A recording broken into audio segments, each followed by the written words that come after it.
In a world driven by progress and innovation, there's one cornerstone that drives culture.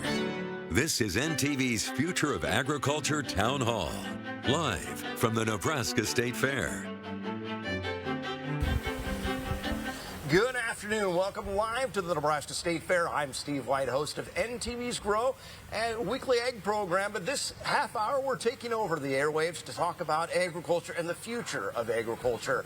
In the coming weeks, we're going to be harvesting a crop, but it's been a wild couple of years. I think wilder than any ride here at the Nebraska State Fair. We go back to 2019, historic flooding, 2020 COVID, the disruptions we saw in our meat pack producers, and then a drought, wildfires, and the other challenges globally happening as well. We've got an all-star panel that is joining us here today. Starting on this end, we've got Mark McHarg from Nebraska Farm Bureau, a livestock and corn producer. I always like to say he produces two of my favorite things, bacon and popcorn. I appreciate that because my kids like those very much.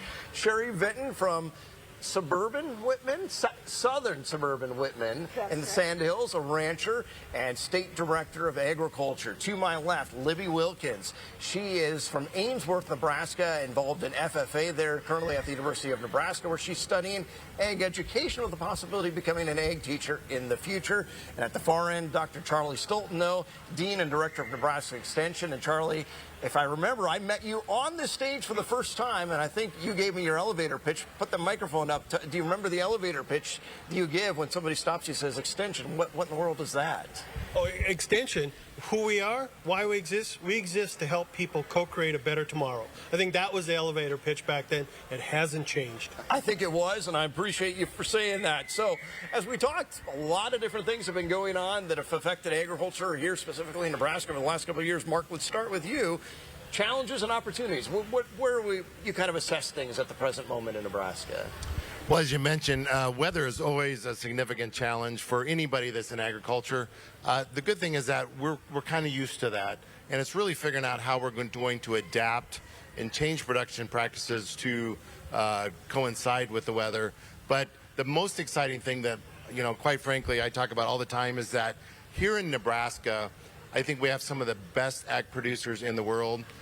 We have some of the best natural resources, our groundwater, our rangeland, our crop production. I will put that up to second to none around the country, and I get to visit with a lot of farmers and ranchers around the country.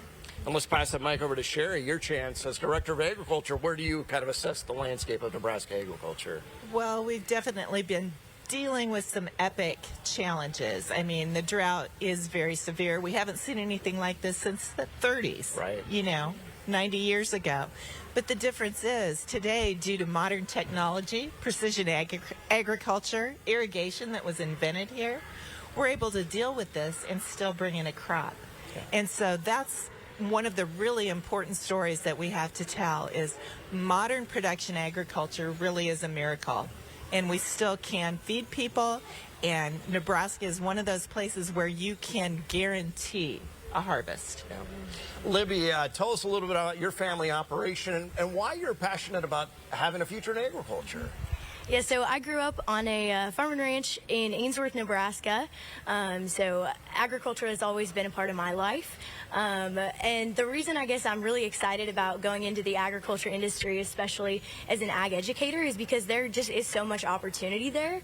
I think that our youth is really exciting, and we have record numbers of FFA members in our state right now, and so I'm really excited to just see how we continue to grow the future leaders. Dr. Charlie, if only there was an extension of the university that could touch people in all 93 counties to help with some of these things. What do you mean, if only? Yeah, well, there is there? That's right. We, as Nebraska Extension, we touch all 93 counties. One of the things I really found I really loved about this job this past year, I was able to visit all 83 county offices that we have. It took me a while to get there. I don't know how many thousands of miles we traveled, but as we look to the future, and I want to play a little bit off of Sherry here, one of the things that impresses me, because I'm not, I was in Nebraska 30 years ago, so I'm a Nebraskan by choice. I came back. But one of the things you look at about Nebraska, one of the things we learned about during COVID was supply chain issues. And one of the real powers and one of the things that Nebraska has that really nobody else has in the entire country is to really control food security, and the fact that we can supply and we can do the whole continuum supply chain issues right in Nebraska. That is an option. That is something we have that nobody really else has. And there's why I see our opportunities.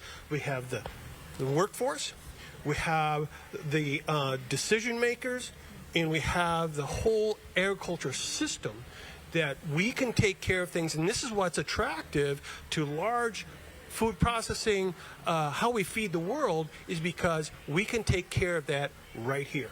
Well, Dr. Charlie, appreciate that. We're going to take a quick commercial break, and we're going to get right back talking about innovation and technology and how things are certainly changing in agriculture. So stay with us.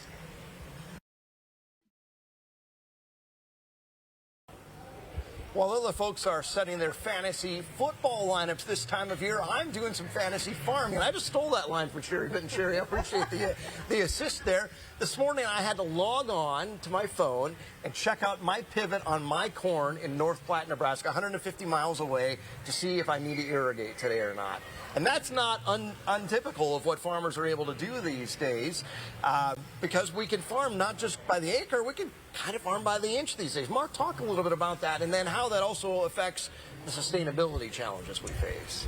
Yeah, so what we're really talking about is precision agriculture, and that's farming either by, it used to be the field, it's now the acre, now it's the square foot. In livestock, it's per animal, getting to know what that animal is doing. And so much of this revolves around our ability to put sensors on things and measure it. And so once we can measure it, we can much more quickly try new things, tweak something a little bit in a area that you couldn't even see it, but it makes a difference. And so what happens really is when you get, as like Sherry mentioned, in the drought situation, we have hybrids. We have the ability to measure a corn stalk, whether it expands or contracts in a given day. That tells us how much stress there is, to tell us how much to water. And water is one of the things that actually pushes nutrients down through the soil. And one of the things that we're really concerned about and been working on a long time is to ensure the nutrients that we put on the ground for plant nutrients stays where that plant can get it and not wash below that plant zone. One of the key things we're working on with a lot of success. Libby, I'm going to pick on you real quick. What are some of the different ways you see technology on your family's operation? That precision agriculture is really big in today's farming operations, and that's something that I think is just really exciting about the future of farming, and I look forward to seeing how much that grows even in the coming years. Sherry, for you on the livestock side, I think a lot of people think of precision agriculture as a crop thing, but do you see applications in the livestock world as well? Oh, there are so many applications in the livestock world. Genetics have come such a long way. I mean, there's still natural service for breeding, but we can AI our heifers, our young cows, and we can time that breeding so that we know when they're going to have those calves. And when they move off the ranch into our feedlots, which is a big part of our sustainability story here in Nebraska, we have half of Nebraska's rangeland that is filled with cows. Those calves then move into our feedlots that are fed with our grains that are grown locally, and it's the most efficient system in the world. So when they move into that feedlot setting, they are monitoring intake from those animals and feeding accordingly so they get no more, no less than they need. They know precisely when they're ready to be harvested. Then the next piece of our story with our packing plants and our processors right here. And then it isn't just food or fuel. We also have our ethanol and our renewable fuel piece here in Nebraska. So we really do have it all in a way that we can feed the world and save the planet. I'm going to ask Dr. Charlie to play cleanup here. Is the university then disseminating this information so producers can be efficient but also profitable while using that technology to promote sustainability? Right. It's about disseminating the information, but it's also translating the information. For instance, my family has a sugar beet operation, and we can farm down to the 1/8 of an inch, right? Wow. And so, but if we look at like Goodman Sandhills Laboratory up there, virtual fencing. Think about this. You used to have to bury a wire or something. Well, now, if we have the right transponders and we put the right sensors on the animals, we can train them in as little as 15 minutes that we can put up a virtual fence and keep them out of the riparian areas or whatever. But we do the research. The extension is really heavy on the applied research. And then how do we translate that into actual action that is sustainable? It's efficient, economical, because we're moving forward. And how are we going to do that in this day and age? And it's all of us together. Well, that's going to wrap up on that question. Coming up after this break, we're going to talk about all that Nebraska beef and corn and how it's being used all over the world. Stay with us. And we're on. Yeah, we were talking about my socks here during the commercial break because I've got cow socks on. Unfortunately, they're dairy cows. It's really hard to find beef cattle decor. I don't know. We've got to create a market for that. But in terms of creating markets, Nebraska's done really well at that. And Sherry Vinton, you're going to be heading out with the governor pretty soon here. We are. We'll be taking off early next week, and we're going on a trade mission to Korea and to Japan. They're two of our largest markets and trading partners for many different commodities. Beef being one of them, pork, corn, and soybeans are some of the other markets that we're looking at there. High value markets and good trusted trading partners. So we're excited for that, and we're taking quite a cast of characters with us. Including Mark McCarg on the end here. Including Mark McCarg. Let's hand the microphone over to Mark. Mark, one thing I wanted to ask you about, though, is we have some great trading relationships, but we probably need more trade deals, and then we probably need to hold people accountable. I'm looking specifically at Mexico right now. We grow white corn, and when Mexico puts up some unscientific, frankly, trade barriers, that's concerning to us. Well, it's just very concerning because that's the reason you enter into trade relationships, trade deals with countries, is to lay the groundwork, lay out the rules of how we're all going to play in this space. And then the truth of the matter is Nebraska is such an exceptional place to produce product, whether it be corn, soybeans, cattle, pork. We cannot consume it all. And so we really do rely on our exports significantly for the markets. And that's great because not every place in the world can actually grow the commodities that we do. But these trade missions are really incredibly important. I'm thankful that Governor Pillen sees that and is continuing to push that because there's nothing better than having Nebraskans and even producers like myself sit in front of a delegation halfway around the world telling them why what you do on your farm is ethical, it's good for the environment, it's sustainable. And when they hear it from a producer, that really makes a difference when you're sitting with a CEO of a company that's buying a lot of product. And they're going to buy it from somebody. We want them to buy it from Nebraska. I've heard that from my friend Norm Krug, a popcorn farmer from just up the road here, that when he's able to sit with the governor and talk with somebody all over the world, that opens doors, doesn't it, Mark? Yeah. Well, very good. We're gonna wrap it up on that topic for now. When we come back, I've got some questions for this young lady. We're talking about workforce and youth. She wants to be maybe an ag teacher in the future and getting those kids into those careers. Farmer and rancher, those are a couple of the job titles we're going to need, but not the only ones. So stay with us as we look at some of those changing dynamics in the workforce in rural Nebraska. The average age of the American farmer would be near retirement age in a number of industries. It's an older workforce, and we certainly need some young, fresh ideas and some people to, frankly, take some roles that we're going to need in the future. We're going to talk to Livia about this. As a young person looking at agriculture, are you passionate? Do you run into other kids who are excited and maybe have their eyes beyond just the farm and ranch and a whole world of possibilities?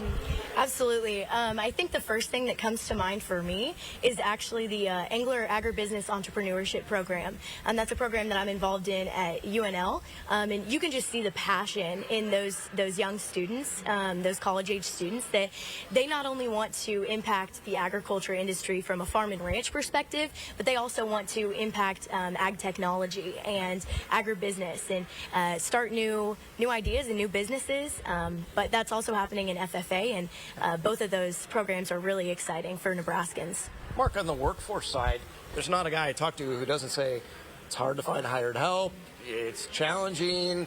Frankly, some guys are saying, I can't wait for the autonomous stuff so that I don't need somebody to operate the machinery or whatever it is. I mean, it's going to take probably an all-of-the-above strategy, whether it's people there, but also technology to help you cover those acres or work the barn or whatever you need to do. Yeah, and quite frankly, that's the reason that we at Nebraska Farm Bureau are strong supporters of the State Fair. I'm wearing my proud to be a livestock producer, and we have kids here from all over the state proud of what they do and involved in agriculture. So we just need to make sure that they know the opportunities. And whether it may not be driving a tractor through the field, but it may be the accountant that's helping that farmer do his business. It may be a computer analyst that's helping us crunch the data that we've talked about. There's so many opportunities within ag sector. We just need to be diligent and encourage them, say, hey, we've got a place for you. Come back to Nebraska, and we'll take care of you. And Charlie, let's talk to you then about rural communities. One of the missions, I think, of Nebraska Extension that maybe gets overlooked, people think, oh, 4-H, I know those people, and they talk to farmers, but rural vitality, that's part of the mission as well. Right, rural prosperity, and we really bring up a really important issue here. It's about people, right? And we can go so far down the technology, and technology is great, but yet we need people in these communities. We need communities who welcome people back. We need communities who welcome others to come in, because we need people in this state. And if we don't have that, the future to me is we really need to concentrate on getting the people back into Nebraska across the state, not just in urban areas. We need people back, and that makes a vibrant community, but also generates need for these communities to grow. Yeah. And so that's what we're working on, is how do we help communities view themselves and help them understand this is what we need to do to really bring people, not only just new, but how do we bring our Nebraskans to there, because there's competition for them. And if they look somewhere else, they say, oh, that looks nicer. No, this is where it's going to look nice. This is the best. I just took my kids on a road trip a couple of weeks ago. We went through Broken Bow, North Platte, McCook, Grant, Ogallala. We took a big swing. These are fantastic communities. Who wouldn't want to raise a family there? And frankly, with a lot of jobs that you can do anywhere, maybe we need to promote Nebraska as a place, remote work here, have that lifestyle. Does anybody think there's opportunities that way? Well, there's certainly opportunities. There really are. But there's some infrastructure such as Wi-Fi, fiber optic, all those things that we need to put in that infrastructure to make these communities compatible with the new lifestyle. Charlie's spot on. That's exactly what we need, is to complete our rural broadband projects, because like we've been talking, it really isn't fantasy farming. It's the future. The future is here now, and it's the partnership between the farmers on the land, between all of the people that the university is educating and sending to us that we need to keep here. It's the chemical engineers, it's the mechanical engineers, it is the teachers, the educators, everybody that we need to keep our rural communities vibrant, and we're also going to need some housing. That's a good point. Well, we're gonna come back. We've got one segment to go, and if we wrap that up and we've still got some more time, we're going to continue the discussion online. So stay with us. We'll be right back. Well, we've had a great discussion. Unfortunately, our time here is coming to an end. If you want to stick around, keep watching our stream online. We're going to chat for just a couple more minutes, probably a little more relaxed setting. But as we wrap things up, I think we've talked a lot about challenges, but I think I've also heard a lot of opportunities and a lot of hope for the future. Dr. Charlie. Our future is really bright, but it's going to take all of us working together. I think FFA just really grows the leaders in this state, and we're just excited that we have people in Nebraska that can continue to prosper. We're glad for people like this. Sherry, what about you? Well, I'd say Nebraska really is the good life. We have great people and we have great food. And come on out to the fair and take a look around. It's been tremendous. And Mark, what kind of gives you hope for the future? You know, really the youth of the state. I mean, we got a great, bright future in front of us. Think about agriculture, because Nebraska will be here to soak up every young person that wants to be involved. We're going to need those young people in a Absolutely. variety of different roles, and we want to keep them here in the state, don't we? Well, I appreciate all of our guests. Once again, we've got Dr. Charlie Stoltenow, Dean and Director of Nebraska Extension, Libby Wilkins, a National FFA Officer Candidate, Sherry Vinton, Director of Agriculture, and Mark McHarg, Nebraska Farm Bureau, a hog, popcorn, corn, everything farmer. And I'm Steve White. I host and produce NTV's Grow Weekly Egg program. You can catch that Sunday nights on NTV at 10:35. We'll see you later. So we're just going to chat for just a couple more minutes. I can put my feet up now. We can be a little relaxed because we've been worried about these commercials and stuff. But I've enjoyed talking with you guys. Any particular points, anything that somebody wanted to expound a little more on that maybe we ran out of time for earlier? Maybe I'll just touch on, we've talked a lot about agriculture and growing the state, but there's a couple things that we're having conversation in Nebraska Farm Bureau and really state leadership that goes beyond agriculture. But in order for us to grow, there's some things that we have to really be involved in. That's childcare and daycare. If we want families to come back to our communities, and it's not just an urban issue, it's a rural issue. We worked hard on some legislation to get some child tax credits to kind of help out with that process. And then housing everywhere we go. If you want to talk about labor, you have to talk about housing. And so it's important that we in our small communities really come together and really seek out solutions that together we're going to push forward on providing childcare, figure out the housing component, and then we can get serious about how do we then bring the next companies and entrepreneurs in to grow Nebraska. So I've got to think that's tough. Somebody says we want to build a new fertilizer operation or a new meat processing facility, and they start looking around and say there's not the housing and there's not the child care. We could lose out on that opportunity, and we don't want that to be the case. Right. So absolutely, and it just takes everybody thinking down those lines to make it work. Yeah. Just to expand on that a little bit, when we think about agriculture, it provides 1 in 4 jobs in our state. And 100% agree with Mark. Everywhere you go, whether it's urban or rural, child care, housing, taxes are the number one things on people's mind. And I would encourage, as we're thinking to the future for our small and medium-sized communities, we need to start thinking, what is it that will make our community vibrant? What is it that will make it grow? And it's a partnership. It is a partnership between our raw commodities, between our processors and our educators, our institutions that are doing the research and development and educating our new young people. But to do that, we need to be able to site new facilities. So I would encourage everybody to think about your planning commissions, your county commissioners, and those boards you are on, that it's important to find places where we can put new livestock facilities so we can grow, and where we can put new processors so we can grow, because that in turn will provide the high-paying jobs so we can keep those young people here in Nebraska. I know that's an issue Mark knows well because he served on a committee that helped put together this thing called the livestock zoning matrix a number of years ago that some counties have started to adopt. Sherry, I can't remember how many counties are now considered livestock friendly in the state. I think it's up over half the counties now. Over 50. That if we're going to grow the state, growing it through livestock is kind of a natural, isn't it? That's rural economic development. It is, and the challenging thing is that we have to go beyond putting that sign up at the edge of our county. What does it actually truly take? And so I would encourage, Sherry's just spot on. We can't have just lip service to the conversation about growing our communities. These are tough decisions.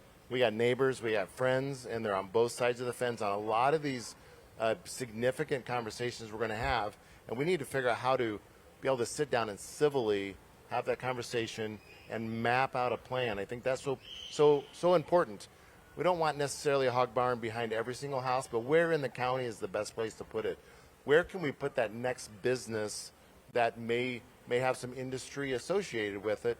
Let's together figure out ahead of time where that can go. Then when we have someone come to our communities and say, we would love to find a place, we can raise our hand and go, we can fill that need for you. Libby, I wanted to talk to you. We talked to them about some of the benefits of a rural community. You live in a rural community. You're probably not actually in Ainsworth. What are you outside of town, I'm guessing, there?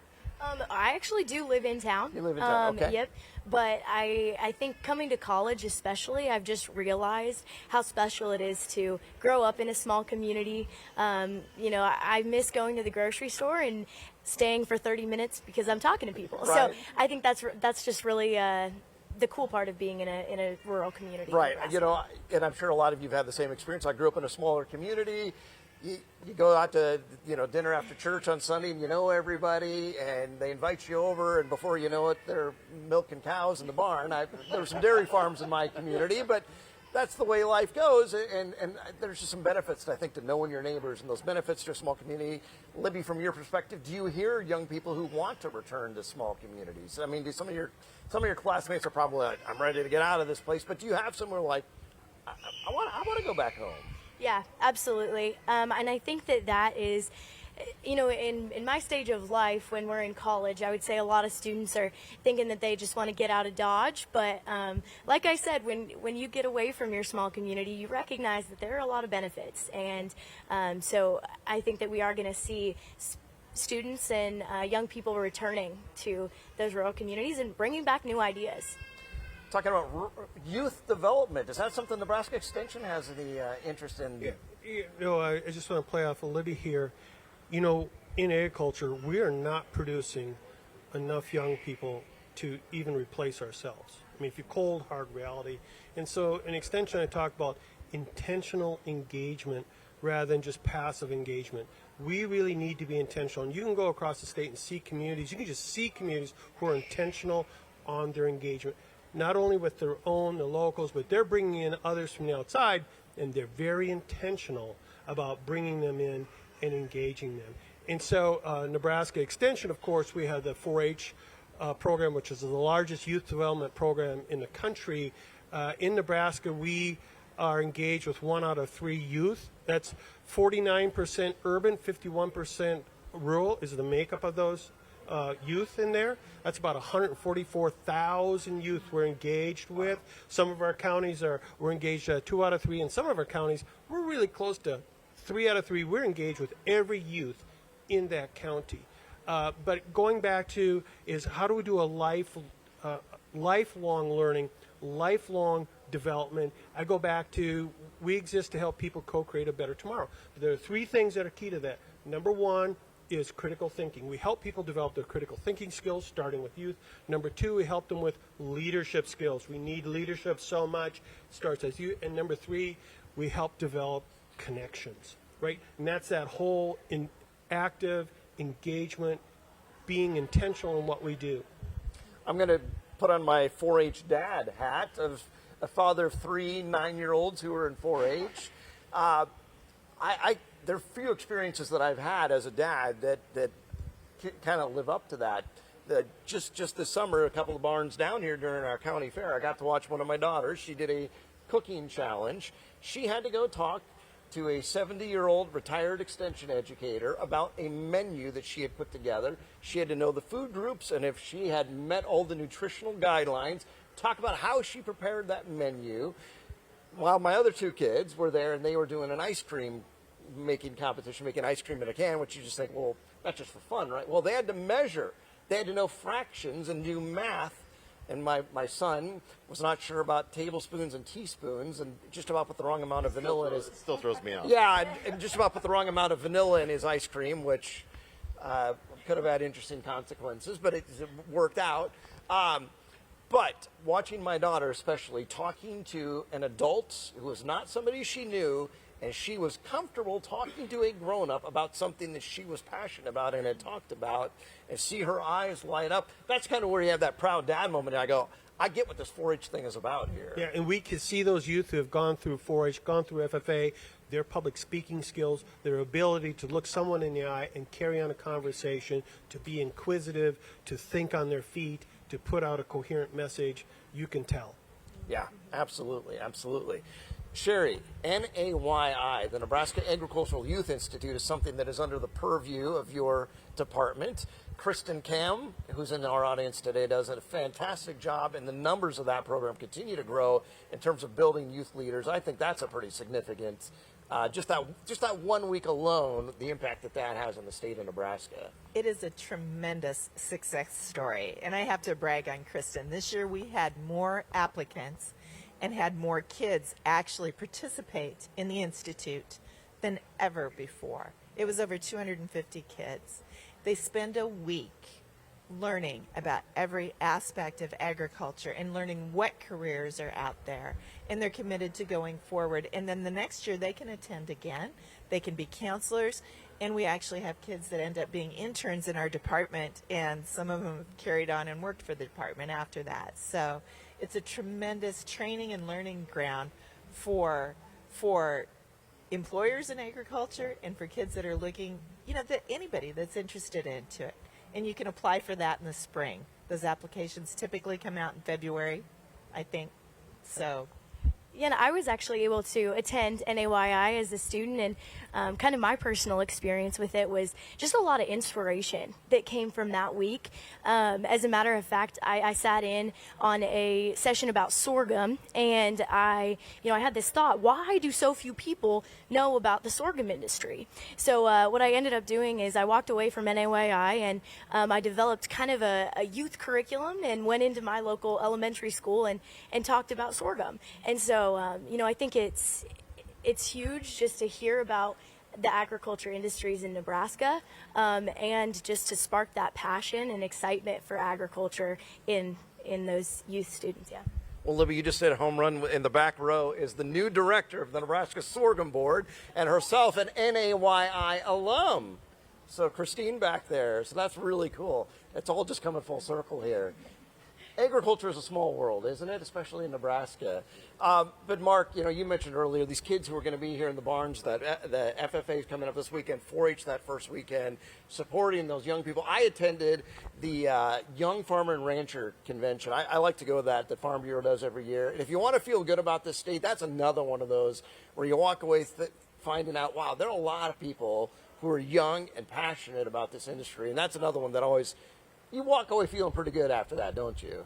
I just go there, and I that always renews my faith in the next generation. I mean, they have so much energy, and they're smart.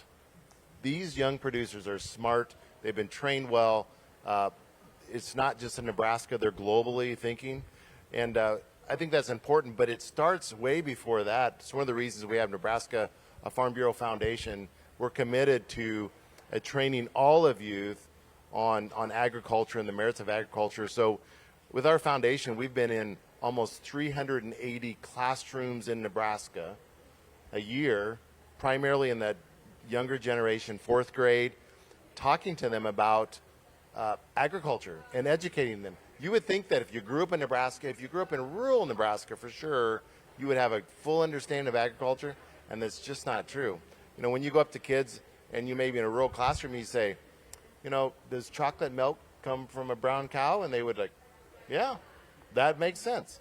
And so there's just a lot of base education that we do, and our foundation does a wonderful job at that, and that trickles all the way up. But we have to get to the next generation. They don't understand it. It's not their fault they don't understand agriculture. I have experienced that right in this room over the last 7 days as a number of school groups have come here, and I've talked with kids, and these are not Omaha kids. These are not Lincoln kids. These are kids from Aurora and Minden and a lot of communities where you expect that they would have a base level understanding of agriculture, but yet I'll talk to them. Do you know anybody who works in agriculture? No. And in some cases I'll say, well, where do your parents work? And it might be a packing plant, and they don't recognize somebody they know has a job that's in agriculture. So connecting those dots is always critical. And to think about that, so one of the things is people can connect to food. And if we can always tie the food back to agriculture, that's what we view as that's our entree point, because everybody has to have food. That's the entree point. I like that. How do we do that? Entree, good. It's amazing. I mean, you don't have to turn on the TV very long, and there'll be a cooking show of some sort. And the fascination of people wanting to understand not only how they prepare their food and cook their food, but where their food comes from. So I think that's one of the great opportunities that we find ourselves in agriculture is people, they're coming to us wanting to know how is their food grown? How is it produced? And we have a golden opportunity to really explain that. Awesome. Well, I've had a good time with you folks. Any other parting shots before we wrap things up? We could take parting shots at you? Well, sure. Wow. I didn't know what a bonus. I just want to say thanks for the opportunity. Libby's got something. Yeah, just a little bit of a plug here. Something that's really exciting coming down the career and technical education pipeline is we just recently received state funding for career and technical education, and Nebraska was one of the last states to do that, and so it's exciting that we're going to have that you know, that extra funding for the classrooms, 5th grade all the way through 12th, and you know, post-secondary as well. So that's something that I'm really looking forward to seeing the positive consequences of. Good job. All right. Well, if anybody's still watching on Facebook, we've had a good time. I hope you can tell that we've enjoyed talking with each other and talking about these topics. We appreciate anybody who has stuck around with us on Facebook for this conversation, and we'd be happy to carry these conversations on. So jump on Facebook, leave us your comments and that kind of thing. And if there's other topics you want us to explore in the future, let us know. But thanks for joining us, and we're going to shut down the cameras, and I'm going to go find a corn dog or head to the beef pit or do something. So thanks for being with us here again today.